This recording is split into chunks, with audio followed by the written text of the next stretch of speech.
So what's something that you tell your parents all the time?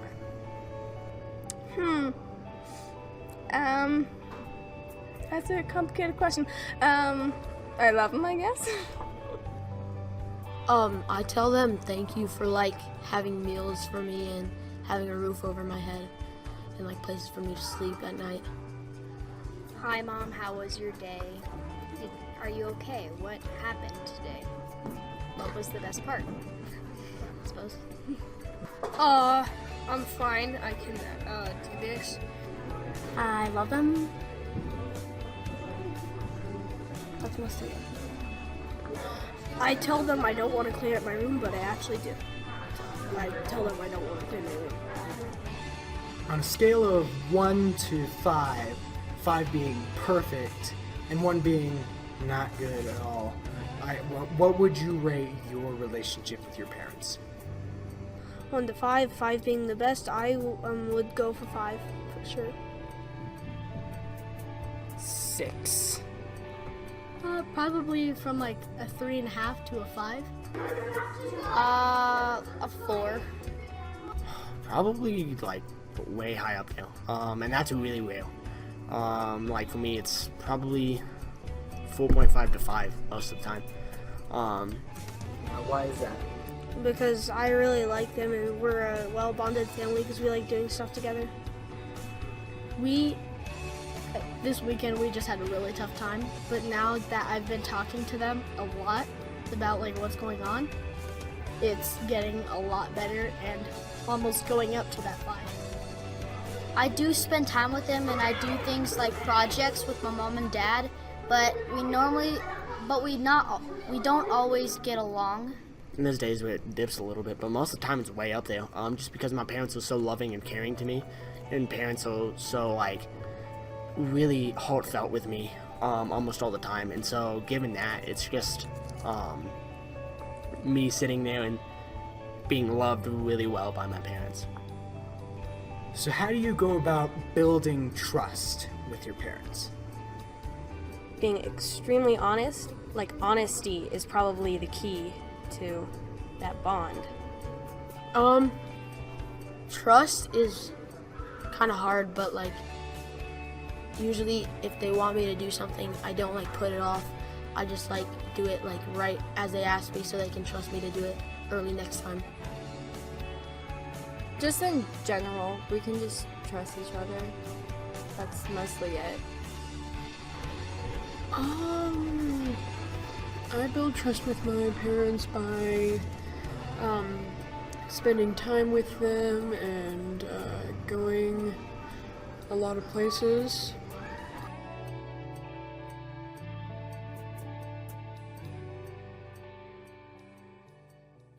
Hey, what a cool video to watch. Thanks, Colton, for filming it and producing it. That was all you, man.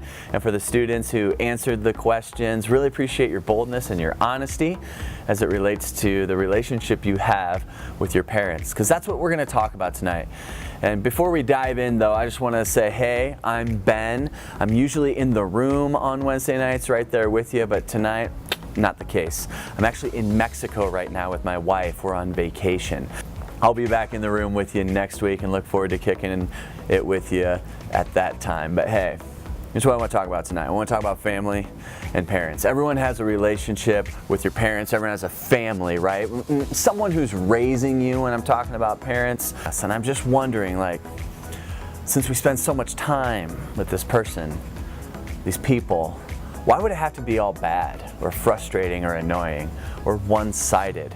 Why can't the relationship that we have with our parents be two-sided, be a give and take, two-way street where you hear them but they hear you, and it can actually be a positive experience? That's what I want to talk about tonight. But let me start out by saying I know that every single family is different. There's no ideal family or right way to do it. We've all got a different family. Some of you guys have great relationships with your parents, just so long as dad drops you off a block away so no one has to see him, right? And others of you get really frustrated when you think about parents, or maybe they're not in your life right now, and I'm sorry about that. But whoever is raising you right now, I'm going to refer to them as a parent, but I want you to think about that person a person who's raising you right now and the relationship that you have with them. And what I'm going to do tonight is help you correct mistakes of the past that you've made with your parents, deal with the drama of the present, and learn how to live at peace with your parents, all right? So here's the deal. Growing up, I had crazy parents, or at least I thought I had crazy parents. You know, my mom was my substitute teacher. I thought that was crazy. It seemed like every time we had a substitute teacher, it had to be my mom. My friends were giving me a hard time about that stuff. I just never liked it. My dad was always crazy at my basketball games because for a while there, he would always yell at the referee, 3 seconds in the lane. And I'm standing there on the court and I just look over and I just, SMH, man, SMH. It's embarrassing. My parents are crazy. And maybe your parents are too. And when you think about parents and family, maybe think about bad parents, good parents, or just downright awkward parents. Even though parents can be crazy, some of my best memories are with my parents and my family. I remember family vacations. Coming out to Colorado Springs, we go to a family camp together. We have so many fun memories from the people we met and the experiences we shared. Every single July, there's a Patterson family reunion on a farm in Iowa. And I didn't live on a farm, but I always remember traveling to this farm for the family reunion, and it seemed like it would be so boring because it was a 3-hour drive to get there and just sitting around with family and everyone that you didn't really know, but they knew you. But actually, yeah, there were some of those pieces, but one of the coolest things about that family reunion was the softball game that we played every summer. We kept the score and divided up the teams, and the kids and the parents were all having fun together. And yeah, I got competitive, but man, it was something to look forward to and experience. I love the memories that I have from that family reunion. You see my family, my parents, they had 4 children. I'm the oldest of their 4 children. I have 2 younger brothers and a younger sister. And maybe it sounds traditional, I don't really know. I don't want to call it normal because I don't think any family is necessarily normal, but we spent time together. We ate meals together. We prayed together. We would fight and bicker and argue together, but it just seemed like we'd come out stronger for it. So I'm really thankful for my parents and the relationship I continue to have with them and have some great memories from the past. So today what I want to talk with you about is trust. How do we build trust with our parents? How do we build it, but then how do we break it? And can we be aware of these things and going on in the relationship? What builds trust up and what busts trust down? So a few scenarios. Scenario number 1, Friday night. You're at the movies. Your curfew is 11 o'clock and you can see that the movie's going to be going a little bit past 11. So you, being the responsible teenager you are, you grab your phone, you break off a quick text message to mom and dad, say, yo, movie's going a little bit later. Can I stay till the movie's over? And mom and dad, they get the alert and they're like, huh. They actually appreciate the communication and they agree to let you stay to the end of the movie, and then you come home right away, and that has built trust. So boom, positive trust in your bank account. Scenario number 2, you at dinner tell your parents that you have some homework and that you know what it is, you know it's going to take you about 30-45 minutes, and after dinner you go right up to your room, you bust out the books and you get cracking because given your grades last semester you could use a little extra focus and effort and hard work. You follow through on that. 45-60 minutes go by, you've wrapped up your homework, you get it done, and as the weeks go on your grade kind of raises up a little bit, or certainly your work habits have, and your parents take notice of this. And that they begin to see that you can be trusted with your grades. Positive trust going in. Scenario number 3, you've been building this trust, okay? You've been doing your homework, you've been communicating and respecting curfew, and now you have a date. You don't drive, but your date does, and your parents agree to let you go out on this date. You have an amazing time. You come home, and this is the love of your life, the person you are going to marry. You go to bed just dreaming about them, and you wake up, and the day couldn't start any better. You get the fresh smell of your favorite breakfast. Mom's making bacon and eggs, and you come down and she serves you up a plate, asks you about your night. You tell her how amazing it was, and because of all this trust that you've built up, Mom says, you know what? For your 16th birthday, we're gonna buy you a car so that way you can just live a little. And nothing could be better because of all this trust that you've built up. Now let's rewind those scenarios quick, okay? Back to scenario number one. You're at the movies and you know it's running late and it's kind of hitting that 11 o'clock time and you're just like, I don't know, Mom and Dad are probably already sleeping. They probably don't want me to wake them up with any sort of text message or phone call. I'm just gonna let this ride and see what happens. And you decide not to come home until 2 o'clock in the morning because, hey, Mom and Dad are gonna be asleep anyway, and you just tell them that you got home on the right time. You just didn't want to wake them up. But to your surprise, Mom is actually home because she's gotten a message from the Holy Spirit and been prompted, and she's at the kitchen table reading her Bible when you get home, and all this trust that you've built up is gone. It's leaking out. You're gonna build up the trust that next night after dinner. You tell your parents that you have some homework and that you're gonna be responsible, all right? You've lost a little bit of trust, but you're gonna try to earn some back. And so, hey, Mom and Dad, after dinner, I'm gonna go upstairs. I know my grade's been suffering a little bit. I got some math homework I know how to work on, and just give me, 30, 45 minutes to be able to knock this stuff out.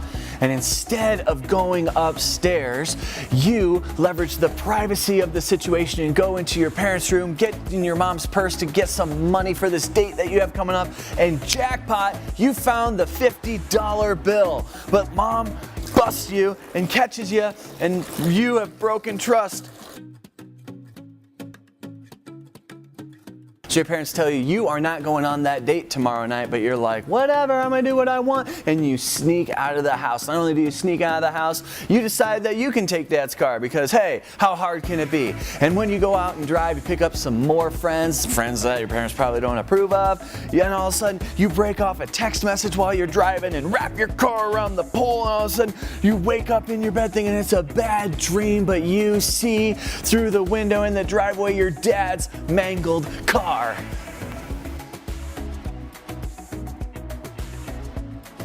What I'm getting at is that your parents have been down this road before, okay? Whether you realize it or not, your parents haven't always been old. They've been teenagers before. Think about it. They have been teenagers before, faced with the temptations that you face, making some mistakes and living out the consequences of them, and they want to protect you from making those same mistakes. Now, I know that you are like, let me live my life, and so that's all right, but your parents can see down that road because they've already been down it before. And so good parents are always going to look to protect their children. A good parent is always going to have some worry about their child, and a good parent really does want to trust their child. Here's the deal. Solomon was a dude who lived a few thousand years ago, and he was very, very wise. And in fact, he wrote down some sayings and some insight about building trust in the world of trust. Here's what he wrote. A wise son heeds his father's instruction, but a mocker does not listen to rebuke. He also wrote, a wise son makes a glad father, but a foolish son is a sorrow to his mother. Trust is the very foundation of the relationship you have with your parents. You want to trust them, and they want to trust you. So here's a few things that we've learned, maybe want to jot down or call attention to this point. Trust is built or destroyed with every decision you make. Trust also takes time to build and seconds to lose. And trust can build a reservoir over time.